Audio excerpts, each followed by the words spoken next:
बेटा ये जो बेसिक कंसेप्ट ऑफ केमिस्ट्री में है, हमने कल आपको लॉ ऑफ केमिकल कॉम्बिनेशंस कराया था, अगर आपको याद होगा तो इसमें जो हमारा था बेटा that is a law of chemical combinations.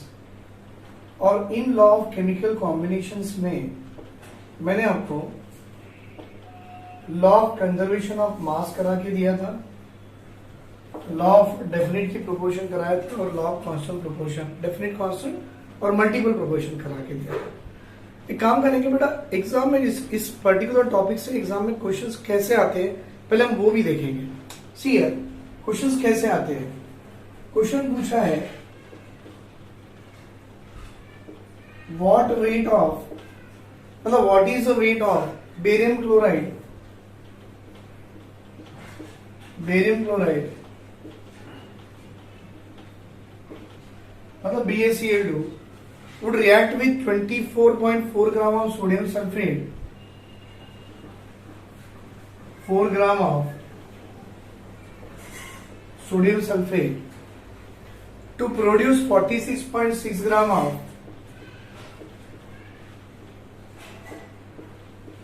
46.6 gram of भाई BaCl2 Na2SO4 से रिएक्ट करेगा तो क्या देगा? Very good sir, barium sulphate, right? हाँ बेटा, barium sulphate 46.6 gram of barium sulphate देगा and 23.4 gram of sodium chloride देगा। अगर ऐसा कुछ चलता है तो what is the weight of BaCl2 would react करके पूछा है। मतलब इसको पहले आप है ना स्टेटमेंट के हिसाब से रिएक्शन बना लीजिए। BaCl2 अच्छी बात है sir, would react with 20 sodium sulphate, ये भी अच्छी बात है बेटा। आप जानते हो ये दोनों की रिएक्शन कराओगे तो दो सोडियम दो मिलके दो NaCl तो बाहर आएगा ही आएगा और साथ में बेरियम के साथ सल्फेट जुड़ जाएगा and it form barium sulphate. 10th class में केमिकल रिएक्शन पढ़े ना, वही वाला कंसेप्ट है। बात यहां तक नहीं होती भाई, अगर ये मास ऑफ रिएक्टेंट और मास ऑफ प्रोडक्ट दोनों सेम आ जाए तो लॉ ऑफ कंजर्वेशन ऑफ मास हो जाएगा। तो आपको करना क्या है, एलिमेंट्स की एटॉमिक वेट ढूंढनी है बेटा। बेरियम की एटॉमिक वेट 137 ऐसा याद करो, सल्फर की एटॉमिक वेट 32 होती है, ऑक्सीजन की 16 होती है, सोडियम की 23 होती है, क्लोरीन की 35.5 होती है। अब आप एक काम करना भाई, इनकी मॉलिक्यूलर वेट निकालना। तो बेरियम क्लोराइड तो दिया ही नहीं है, दिया है क्या भाई? नहीं है। हम जानते हैं according to law of conservation of mass बेटा, according to law of conservation of mass, total mass of reactant must be equal to total mass of product। बेटा रिएक्टेंट में है कौन? या sir mass of barium chloride plus mass of sodium sulphate is equal to mass of sodium chloride plus mass of barium sulphate. ये मैंने atomic weight लिखा के दिया, इसकी जरूरत यहां नहीं पड़ने वाली है पर लिखा के दिया, काम आएगा। अब हम देखना है इसकी वेट निकालना है तो x प्लस सोडियम सल्फेट का वेट कितना दिया है देखो बेटा आपके पास, सोडियम सल्फेट 24.4 ग्राम तो जोड़ दो बेटा। मास ऑफ NaCl कितना दिया है देखो आप, NaCl सोडियम क्लोराइड कितनी दी है 46 ना 23.4 है, प्लस BaSO4 कितना दिया है 46.6। भाई इतना सिंपल मैथमेटिक्स तो आपको भी आता होगा ना? नहीं आता? आता सर। कैसे? x इज इक्वल टू, दोनों को जोड़ो, इसको मान ले लो 23.4 प्लस 46.6 माइनस 24.4 करके देखो जो वेट आएगा वो मास ऑफ BaCl2 है। कितना आ रहा देखो बेटा, 45.6 आ रहा है ना, 45.6 ग्राम। Hence we can say the weight of barium chloride is equal to 45.6 ग्राम।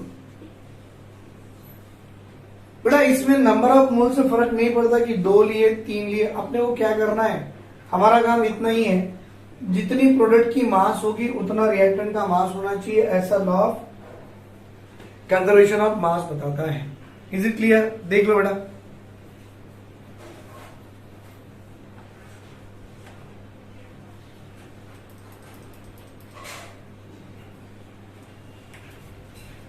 अब इसी को और एक मेथड से समझेंगे बेटा, इसी को और एक मेथड से समझेंगे। हाँ मतलब अगर मैंने आपको लॉस पढ़ा दिए तो आपको मालूम होना चाहिए कि इस पर्टिकुलर टॉपिक में एग्जाम में क्वेश्चंस कैसे पूछे जाते हैं, तो we should be aware of the questions कैसे होते हैं, how to solve it and all. तो एटलीस्ट हम एक एक भी यहाँ पर मॉडल प्रॉब्लम करते हैं तो बेटा आप लोग मॉडल से या रेफरेंस बुक से आप सॉल्व कर पाओगे। Let us go with here, एक छोटा सा एग्जांपल है कि 10 ग्राम ऑफ कैल्शियम कार्बोनेट दिया गया है, राइट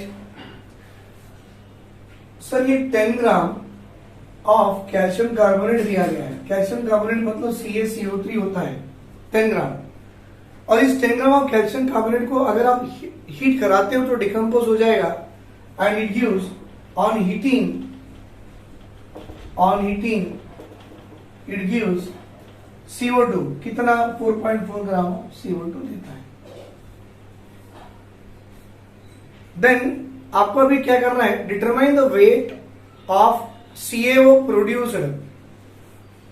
आपको क्या निकालना भाई, calculate the weight of CaO, इसको क्विकलाइन कहते हैं, that is what as what quicklime. करना क्या है, देखिए बेटा पहले रिएक्शन लिखो, जब ये हीट करोगे, डेल्टा का साइन मतलब क्या होता है बेटा, हीटिंग सिंबल है, हीट करो तो टूटेगा क्विकलाइन में और CO2 में। सर रिएक्शन तो बैलेंस है, अच्छी बात है, हाँ बेटा रिएक्शन बैलेंस ही है। ये कितना दिया 10 ग्राम, ये कितना दिया निकालना है, ये कितना है 4.4 gram. So law of conservation of mass क्या बोलता है,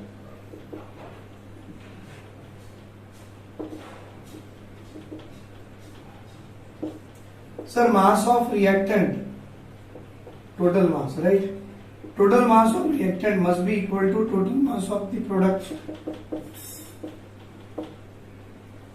total mass of the products. भाई रिएक्टेंट में क्या है, CaCO3 है, तो what is the mass of CaCO3 10 gram. Product में क्या है बेटा CaO कितना x ग्राम, और ये कितना 4.4 gram, by x is equal to कितना होगा 10 माइनस 4.4, निकालो 5.6 ग्राम।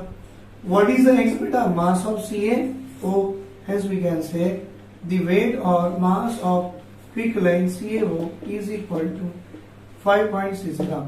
किस मेथड से आ रहा है, लॉ ऑफ कंजर्वेशन ऑफ मास से आ रहा है। देख लो बेटा, देख लो, सिंपल सिंपल क्वेश्चंस होते हैं, मैं बताया ना आपको, इसमें ज्यादा डिफिकल्टी लेवल कभी भी नहीं पूछता है।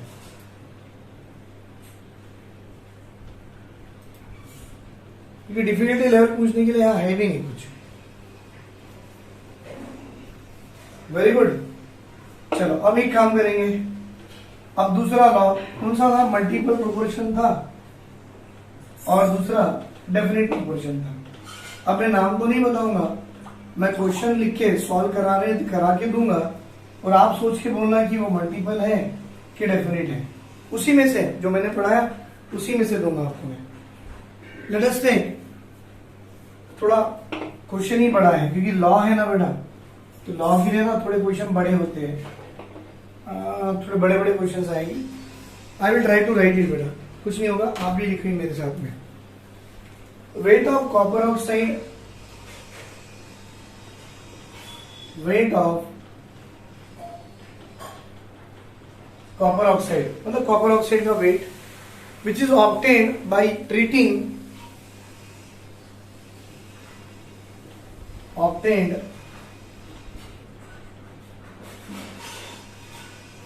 by treating 2.16 gram of a metallic copper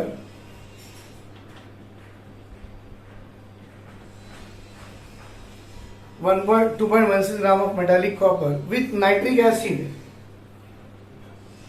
बेटा नाइट्रिक एसिड की जगह पे HNO3 लिख देता हूं मैं, ये नाइट्रिक एसिड का फॉर्मूला है। With nitric acid and subsequent ignition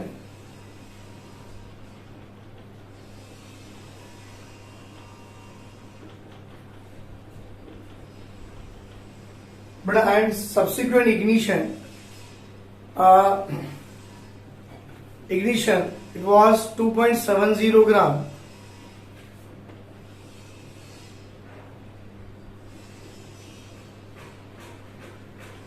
तो weight of copper oxide obtained by treating this much gram of copper with HNO3 and subsequent ignition was 2.70 gram। इसका मतलब ये किसकी मास है भाई? It is the mass of weight of copper oxide। देखो weight of copper oxide obtained by treating this much gram of copper with HNO3 and subsequent ignition was this much gram, means it is the weight of copper oxide। Simple मैं भी दे सकता था, examiner ऐसी exam में देता है तो मेरा भी काम है ना घुमा के देना है भाई, राइट। आगे देखो अभी इन अनदर एक्सपेरिमेंट्स, आगे बढ़ेंगे।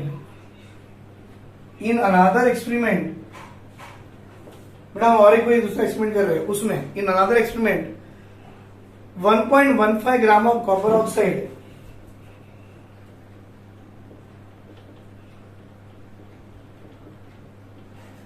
अब मैं फॉर्मूला लिखूंगा। ऑन रिडक्शन गिव्स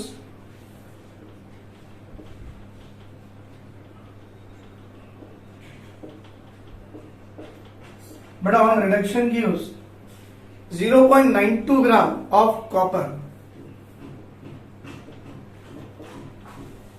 और हमसे पूछ रहा है शो दैट, क्या बेटा, the result obtained illustrate the law of constant composition. Show that the result illustrate the law of constant proportion, जिसको आप डेफिनेट प्रोपोर्शन भी बोल सकते हो बेटा, डेफिनेट प्रोपोर्शन या कांस्टेंट प्रोपोर्शन बोलते हो, उसको आपको शो करना है। सोचो बेटा कैसे करना है। तो पहले एक काम करो ना सर, पहले आप एक्सपेरिमेंट 1 लिखिए जो दिया हुआ है, बाद में एक्सपेरिमेंट 2 लिखिए जो वो भी दिया हुआ है। बेटा एक्सपेरिमेंट 1 पे देखो क्या दिया है, वेट ऑफ कॉपर कितनी है, very good. So wait of copper 2.16 gram. Experiment 2 में वेट ऑफ कॉपर, सॉरी इसमें वेट ऑफ कॉपर ऑक्साइड कितनी है, 1 में वेट ऑफ कॉपर ऑक्साइड 2.70 ग्राम। बेटा एक्सपेरिमेंट 2 में वेट ऑफ कॉपर ऑक्साइड निकालो कितना है, weight of 1.15 gram. Wait of copper oxide भी आ गया। बेटा वेट ऑफ कॉपर कितनी है यहां पर देखो, very good sir. Weight of copper, wait of copper oxide, weight of copper, wait of copper oxide, दोनों अलग अलग आ गए। अब एक काम करो, वेट ऑफ ऑक्सीजन दिया है क्या, नहीं है, निकालो। Sir weight of oxygen is equal to, बेटा कॉपर का वेट 2.16 है, कॉपर ऑक्साइड का वेट 2.70 है, तो ये कुछ ऐसी होगा ना, देखो copper oxide is equal to copper plus oxygen. Copper oxide का 2.70 ग्राम, 2.16 ग्राम, ऑक्सीजन निकालो भाई, तो आप लिख लो weight of oxygen is equal to 2.70 minus 2.16।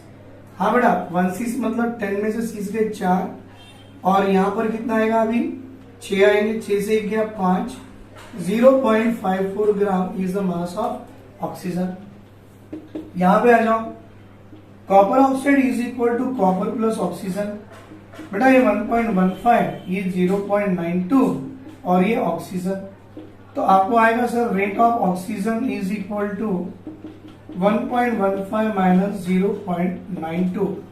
आ रहा समझ में, 1.15 minus 0.92, 0.23 gram is the weight of oxygen आ गया। बेटा ऑक्सीजन की वेट यहां भी आई, ऑक्सीजन की वेट यहां, दोनों एक्सपेरिमेंट में अलग अलग ऑक्सीजन का वेट आ रहा है। करना कुछ भी नहीं है सर, यहां पे आप कॉपर और ऑक्सीजन का रेशियो ले लो, और यहां पर भी आप कॉपर और ऑक्सीजन का रेशियो ले लो, बिकॉज कांस्टेंट प्रोपोर्शन में रेशियो देखा जाता है। और याद है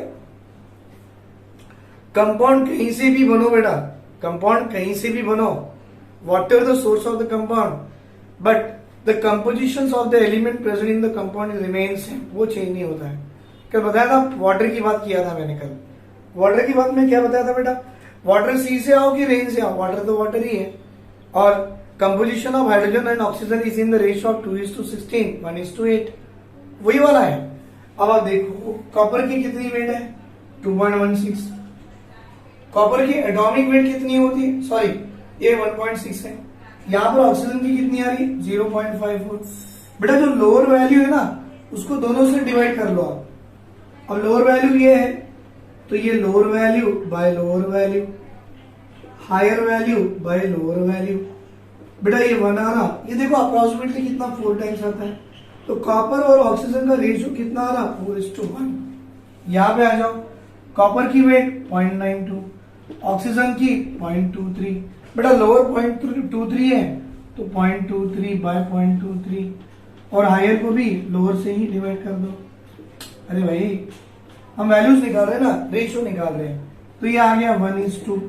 इसको देखो 0.92, 0.23 अप्रोक्सीमेटली, ये भी तो 4 ही आता है, तो देखो सर कॉपर ऑक्सीजन का रेशियो 4:1, इसमें भी कॉपर ऑक्सीजन का रेशियो 4:1, इसमें भी, मतलब बोलेंगे बेटा the ratio of masses of copper and oxygen in the both experiment is same, क्या बोलेंगे, दस the ratio of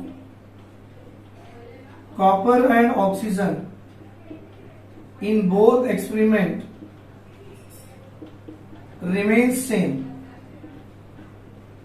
but it remains same whatever is the source, hence the given data illustrate the law of constant proportion, hence the given data illustrate the law of constant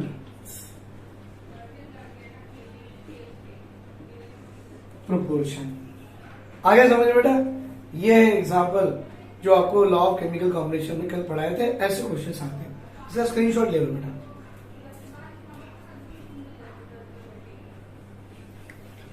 बेटा अभी हमने law of chemical combination में 2 examples देखे, conservation of मास एक देखे और constant proportion एक देखे। मैं चाहूंगा एक थोड़ा सा मल्टीपल का भी एग्जांपल कर लेंगे, थोड़ा इजी हो जाएगा। नाउ एक एग्जांपल हम मल्टीपल प्रोपोर्शन का भी बना के लेंगे। बेटा हाइड्रोजन परऑक्साइड को H2O2 कहते हैं, वाटर को H2O, तो बोलेंगे हम H2O2 एंड H2O कंटेन्स, तो ऑब्वियसली दोनों H और O से तो मिले हैं, contains 5.93% 5.93%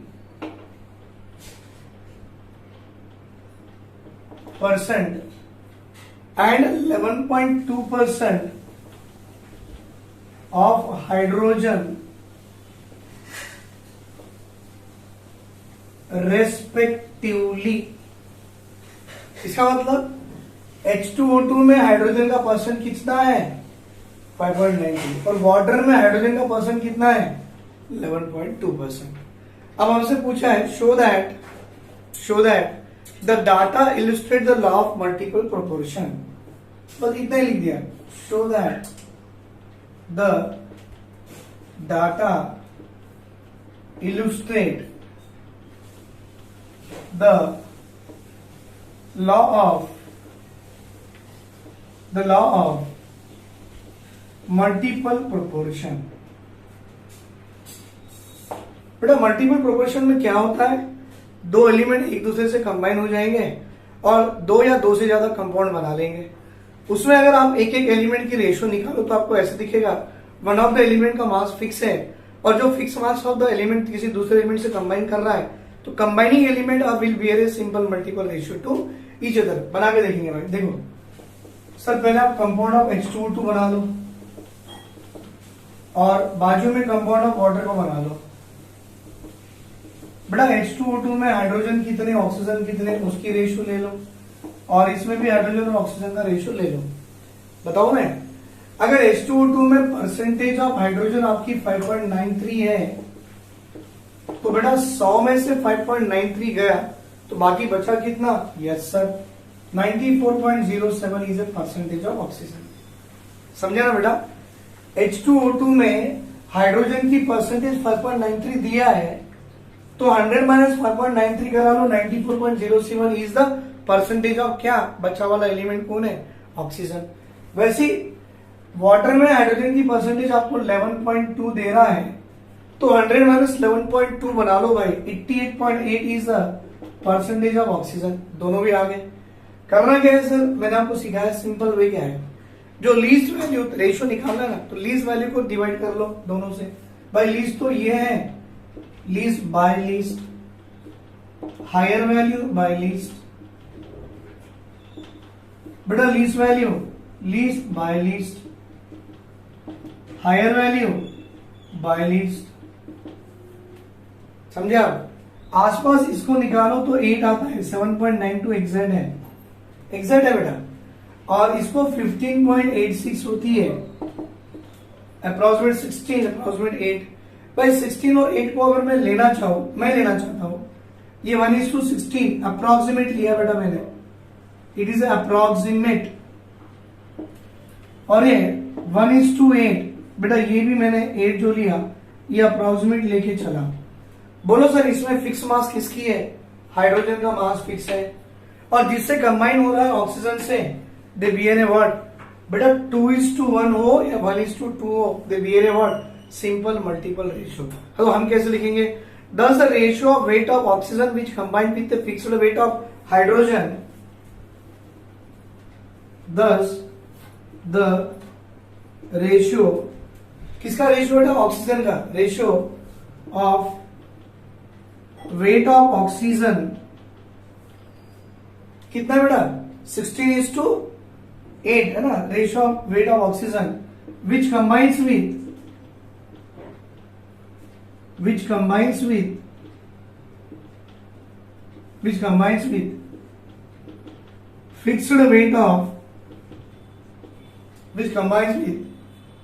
fixed weight of hydrogen bears a simple multiple ratio. Sorry, bears a simple multiple ratio. But when it bears a simple multiple ratio, क्या ratio दिखा रहा भाई? 16:8 या 8:16, मर्जी आपकी। 16:8 दैट इज 2:1। तो बेटा अगर वो कोई fixed weight of the element किसी दूसरे एलिमेंट से कंबाइन करे और दूसरा element behave a simple multiple ratio दिखा रहा है, hence it is a law of क्या था बेटा? Multiple proportion. So the law of multiple proportion is illustrated. So the law of multiple proportion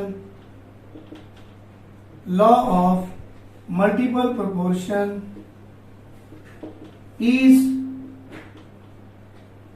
illustrated। आ गया सर समझ में? 3 लॉज हो गए, तीनों लॉ के एक अच्छे अच्छे न्यूमेरिकल्स करा लिए। स्क्रीनशॉट ले लो बेटा।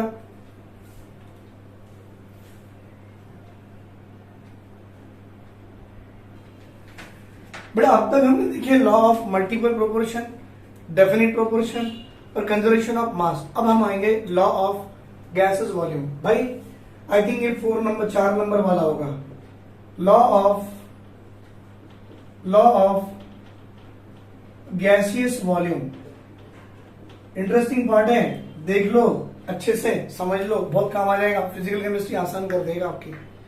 बेटा इस लॉ के हिसाब से कोई भी गैसेस रिएक्शन में जो रिएक्टेंट्स कंबाइन होते हैं और प्रोडक्ट बनाते हैं, तो कंबाइन होने वाले रिएक्टेंट, प्रोडक्ट बनाने वाले reactant, they are in a simple ratio by the volume, which is a simple ratio by the volume at same temperature and pressure. अब ऐसे बोले तो समझ में किसी को नहीं आएगा, डोंट वरी, एक्सप्लेनेशन भी दे देंगे बेटा। अकॉर्डिंग टू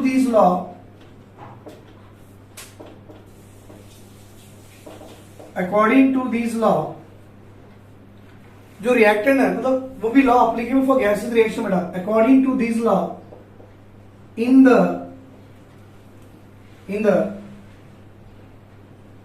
gaseous reaction मतलब रिएक्शन गैसेस होना चाहिए।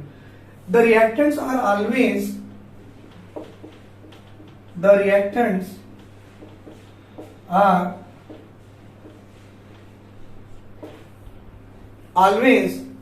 reactants are always combined in a simple ratio,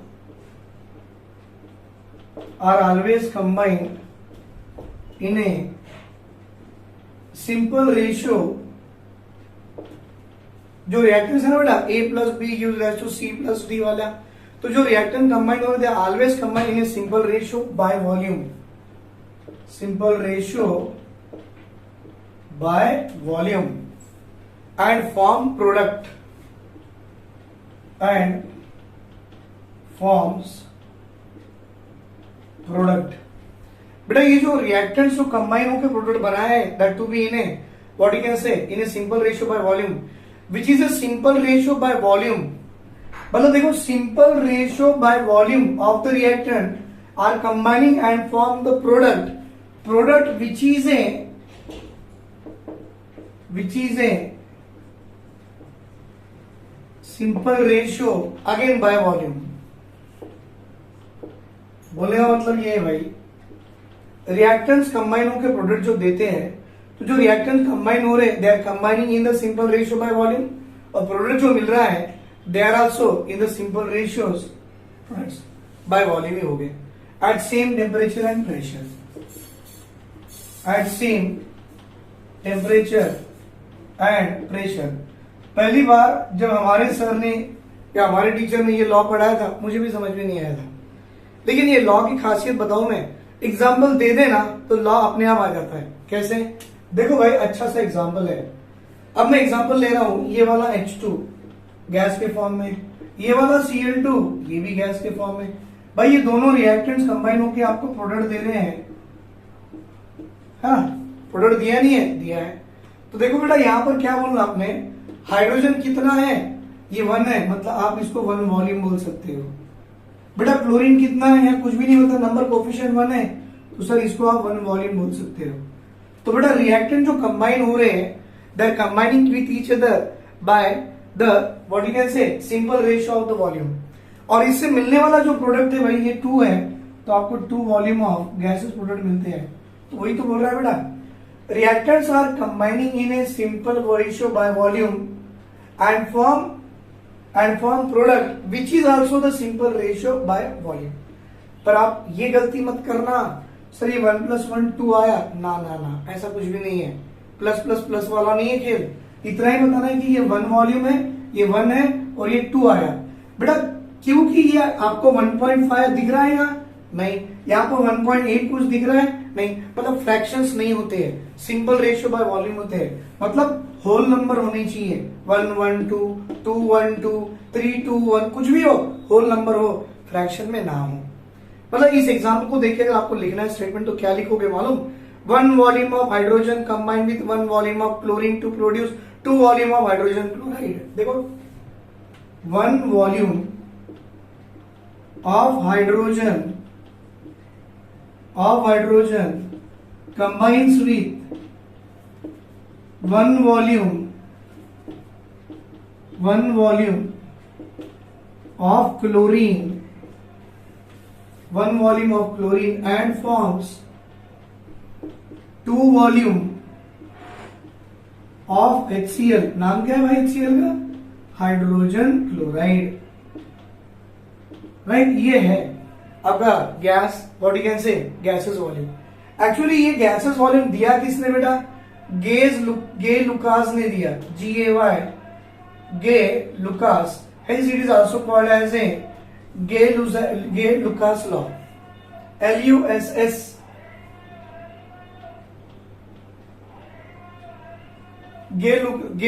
what you can say Lucas law, it was given by Gay Lucas called as a Gay Lucas law। got the point? ठीक है, अब इसको simple ratio बताना है तो कैसे बताओगे भाई? आप देखो सिंपल रेशियो है या नहीं है? सर है ना। देखो 1 volume of reactant combining with 1 volume of the reactant two gives the 2 volume of the product. पर ये कंफ्यूजन में मत जाना 1 + 1 2 = 2 आ रहा, ना ना ना। बताना चाहता है कि होल नंबर कंबाइन होते हैं और होल नंबर के प्रोडक्ट आते हैं, फ्रैक्शंस में कुछ भी नहीं आता है। That is only the what you can say Gay Lussac law और the law of gases volume. देख लो बेटा, और एक एग्जांपल बनाएंगे इसका, या से एक न्यूमेरिकल सॉल्व करके देखेंगे।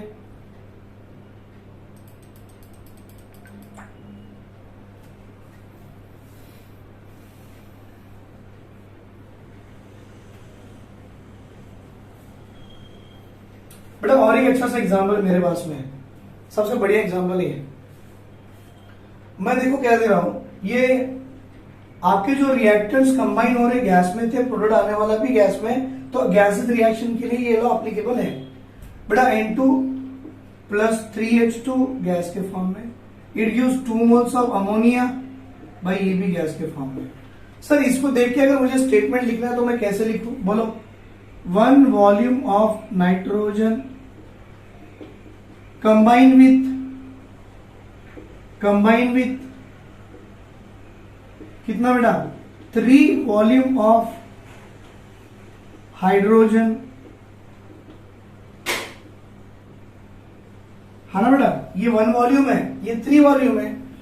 तो ऐसा मत समझना 1 + 3 4 आना, ना बताना चाहता है कि होल नंबर के प्रोडक्ट रिएक्टेंट्स होल नंबर के प्रोडक्ट देते हैं। तो 1 volume of nitrogen combined with 3 volume of hydrogen to form कितने बेटा, आप बोलो कितने वॉल्यूम ऑफ अमोनिया दे रहे, 2 volume, to form 2 volume of ammonia बेटा, it form 2 volume of ammonia. मतलब इसका आप सिंपल रेशियो देखो क्या आ रहा। सर इसका भी एग्जांपल ये है कि जो रिएक्टेंट्स हैं 1 volume 3 volume gives 2 volume of the product, मतलब ये सिंपल रेशियोज है बेटा। Got a point. वही तो बताना चाहता है कि जो रिएक्टेंट्स कंबाइन हो रहे that should be in the simple ratio by volume, और प्रोडक्ट जो बना रहे वो भी कैसे हो बेटा, simple ratio by volume at the same temperature and pressure is a law of gases volume, और we can say law of gases volume which is given by the Gay Lussac and called as Gay Lussac law. कोई doubt है इसमें? तो इसका special note ये है बेटा, ये पूरा लिखे ना आपने, तो इसका एक नोट है। तो बेटा आप बोलोगे सर अभी 2000 रुपीज का नोट दे रहे कि 500 का दे रहे, ना तो 2000 का ना तो 500 का, 50 रुपीज का नोट रख लो, सब लोग काम आ जाएगा। These law, हाँ बेटा, these law is used only for gases reaction, is used only for gases reaction। Exam में पूछता है ये वाला। It relate volume to mole or molecule, बेटा it relate वॉल्यूम से मोल को और वॉल्यूम से मॉलिक्यूल को। हाँ बेटा, ये वॉल्यूम से मोल या मॉलिक्यूल को रिलेट करता है, but does not relate with the mass, but does not relate with mass.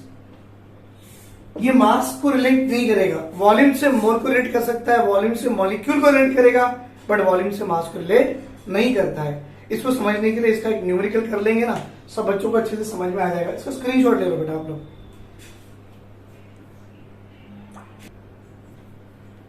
अब आप ये देखिए जो हमने गे-लुसाक लॉ देखे हैं उसका न्यूमेरिकल कैसे बनता है। For a gases reaction this one, तो देखो बेटा मैं गैसेस रिएक्शन लिख रहा हूं, H2 in the form of gas, chlorine in the form of gas, it gives 2 moles of HCl in the form of gas. Gases reaction here. If 40 ml of hydrogen react completely with chlorine, 40 ml इससे react कर गया completely, then find out the required volume of chlorine and volume of HCl produced. तो आपको जानते हो बेटा, according to गे-लुसाक्स law, ये कितना है 1 वॉल्यूम, ये कितना है 1 वॉल्यूम, ये कितना है 2 वॉल्यूम। अब ये कितना दिया है 40 ml। बेटा 1 वॉल्यूम को मैंने बताया ना, वॉल्यूम को आप ml में भी ले सकते हो, मोल में भी ले सकते हो, तो 1 वॉल्यूम को 1 ml ले लो, भाई ये भी 1 ml ले लो, तो ये 2 ml हो जाएगा। दिया कितना है देखो, hydrogen sir 40 ml of hydrogen दिया गया है, तो क्लोरीन भी कितनी होगी 40 ml। तो बेटा ये 1 से 2 आता, तो ये 40 से 80 को आना है। इसका मतलब सीधा आंसर आ गया, what is that, volume of chlorine required, कितना दिख रहा, 40 ml, and volume of HCl gas produced, कितना दिख रहा बेटा, 80 ml। इतने सिंपल क्वेश्चंस होते हैं लॉ ऑफ गे-लुसाक लॉ या गैसेस वॉल्यूम के। स्क्रीनशॉट ले लो बेटा इसका भी। देखो बेटा फिर से सेकंड रिएक्शन गे-लुसाक लॉ का कैसा दिया है, और एक बार देख लो ध्यान से। गैसेस रिएक्शन दिया गया है, अच्छी बात है, तो पहले गैसेस रिएक्शन को जोड़ दो। Sir H2 in the form of gas, Cl2 in the form of gas, 2 moles of HCl in the form of gas, अच्छी बात है। सर सिंपल रेशियो में है भाई, तो आप लिख दो sir according to Gay Lussac law. Sir Gay Lussac law क्या बोलता है, ये कितना है 1 वॉल्यूम, बेटा ये कितना है 1 वॉल्यूम, ये कितना है 2 वॉल्यूम, वॉल्यूम ml में दिया तो ये कितना हो सकता है 1 ml, बेटा ये कितना हो सकता है 1 ml, तो ये कितना हो सकता है 1 ml। मैंने बताया था 50 रुपीज का नोट लिख के दिया था, क्या था बेटा, कि इसमें वॉल्यूम को मोल से रिलेट किया जाता, वॉल्यूम को मॉलिक्यूल से रिलेट किया जाता, लेकिन वॉल्यूम को मास से रिलेट नहीं किया जाता। तो राइट, वॉल्यूम से ml, वॉल्यूम से ml, वॉल्यूम से ml। सर आपने ml क्यों लिया एग्जाम में, देखो एग्जाम में एग्जामिनर ने वॉल्यूम इन ml ही लिया। अब आपको ये तो मालूम हुआ इनिशियली 20 ml ऑफ H2 है, तो सोचो बेटा 20 ml ऑफ H2 तो 20 ml ऑफ Cl2 भी होना चाहिए, बोलेंगे ना, ये भी, ये 1 है तो ये 1, ये 20 तो ये 20, बेटा ये 1 को 2 तो ये 20 को कितने 40 ml आते हैं ना।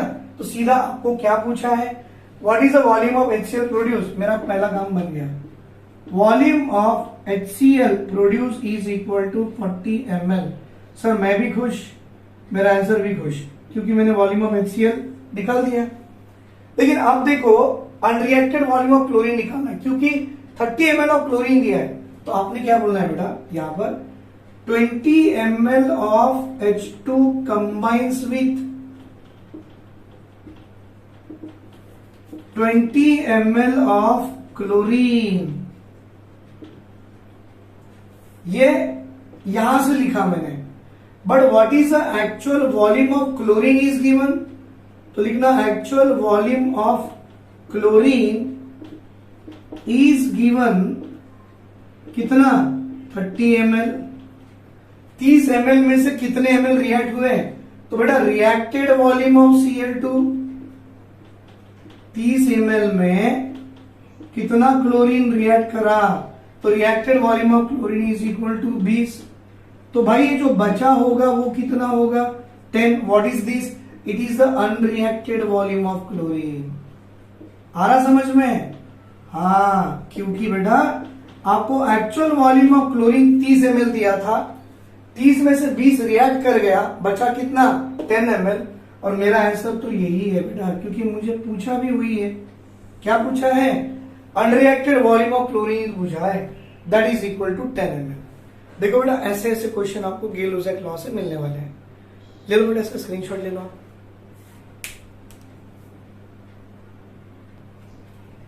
बेटा अब आएगा, पहले वो कंजर्वेशन ऑफ मास हुआ, डेफिनेट प्रोपोर्शन भी हुआ ना, मल्टीपल भी हो गया, गे-लुसाक अंकल की भी लॉ हो गई, 5वीं आ गई अवोगाड्रोस अंकल की law. The fifth one will be called as a Avogadro's law. बेटा अवोगाड्रोस लॉ क्या है पहले सुनो, equal volume of all gases contain, सुनो, equal volume of all gases contains equal number of molecules at same temperature and pressure। समझे बेटा, अगर मेरे पास एक गैस है, कोई भी ले लो, हाइड्रोजन गैस मेरे पास 1 लीटर है, क्लोरीन गैस मेरे पास 1 लीटर है, तो जितने मॉलिक्यूल हाइड्रोजन गैस में उतने ही मॉलिक्यूल क्लोरीन गैस में होंगे। करा के देंगे भाई। ये देखिए मेरे पास एक हाइड्रोजन का गैस है, एक Cl2 का गैस है, दोनों ने मिला के 2 मोल्स ऑफ HCl का गैस मिल गया, अच्छी बात है। आपको क्या करना है, इसकी स्टोइकोमेट्री देखो भाई, सबसे पहले स्टाइकियोमेट्री देखो। सर स्टाइकोमेट्री मतलब क्या? इसकी कोफिशिएंट कितनी? 1। बेटा इसकी कोफिशिएंट कितनी? 1। सर इसकी कोफिशिएंट कितनी? 2। तो stoichiometric coefficient of H2 is 1, Cl2 की 1 and stoichiometric coefficient of HCl कितनी बेटा? 2 होगी। पहले स्टाइकोमेट्री देख लिए। स्टाइकोमेट्री देखने के बाद सीधा बोलो गेरुसेट लॉ, गैस है तो 1 वॉल्यूम, तो भाई ये भी 1 वॉल्यूम, तो ये भी 2 वॉल्यूम।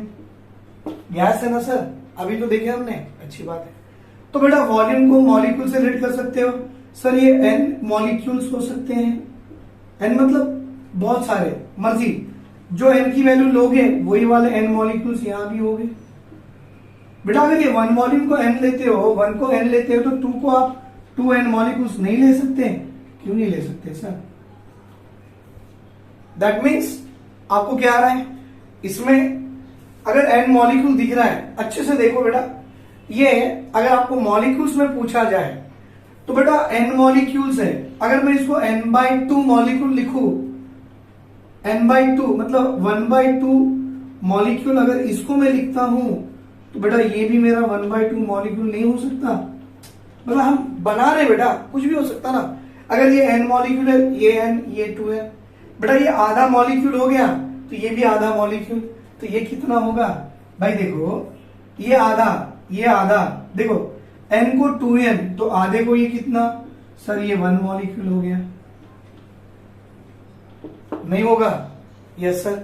इसका मतलब ये जो आधा मॉलिक्यूल आपने लिखा है बेटा, आधा मॉलिक्यूल मतलब इसको 1 एटम नहीं लिख सकते आप, और ये भी आधा मॉलिक्यूल हो गया, तो सर इसको मैं 1 एटम नहीं लिख सकता क्या? तो फिर आपको लगेगा ये आधे मॉलिक्यूल को 1 एटम लिखते हो, तो एक मॉलिक्यूल को 2 एटम लिखते हो। हाँ बेटा, एक हाइड्रोजन का एटम और एक क्लोरीन का एटम। बताना चाहता है बेटा कि देखो ये आपके H2 का वॉल्यूम 1 है, Cl2 का वॉल्यूम 1 है, तो H2 के जितने मॉलिक्यूल्स होंगे Cl2 के भी उतने ही मॉलिक्यूल्स होंगे। मतलब equal volume contain equal number of molecules. दिख रहा है?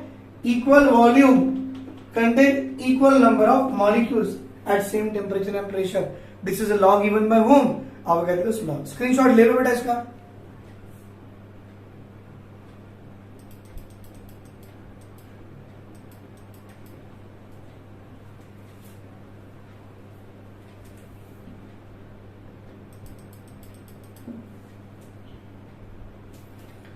मतलब ये जो अवोगाड्रोस लॉ यहां तक जो हमने देखे बेटा, यहां पर सारे जो लॉस ऑफ केमिकल कॉम्बिनेशन है बेटा यहाँ पूरे खत्म हो जाते हैं, और उसके सारे एक एक एग्जाम्पल करा के दिए हैं। आप बोलोगे इसके एग्जाम्पल क्यों नहीं करा के दिए? इसके एग्जाम्पल और आगे आएंगे बेटा, हम लोग जब पढ़ेंगे तब लगा देंगे। At present you should remember equal volume of all the gases at same temperature and pressure must contain equal number of molecules. बस ये याद रखो।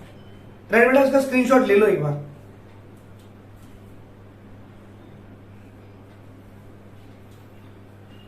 बेटा ये पूरे लॉ ऑफ केमिकल कॉम्बिनेशन से हमने पूरे लॉज देख लिए, विथ कुछ सॉल्ट एग्जांपल्स भी कर लिए। आप इसके ऊपर प्रैक्टिस कीजिए। राइट, इसके बाद में जो नेक्स्ट पार्ट होगा that where I am going to take for you from the significant figures से। पॉसिबल सिग्निफिकेंट फिगर्स लेंगे, नहीं तो एटॉमिक वेट, मॉलिकुलर वेट क्या होता है उसका कंसेप्ट करेंगे, and will try to do the questions based on the mole concept and all. तो मैं चाहूंगा कि इसके बाद मेरा जो नेक्स्ट क्लास होगा या तो सिग्निफिकेंट फिगर्स से मैं करा के दे दूंगा। राइट बेटा, thank you beta, thank you very much, have a great day, take care, bye, and please like, share and subscribe my channel. Thank you, bye.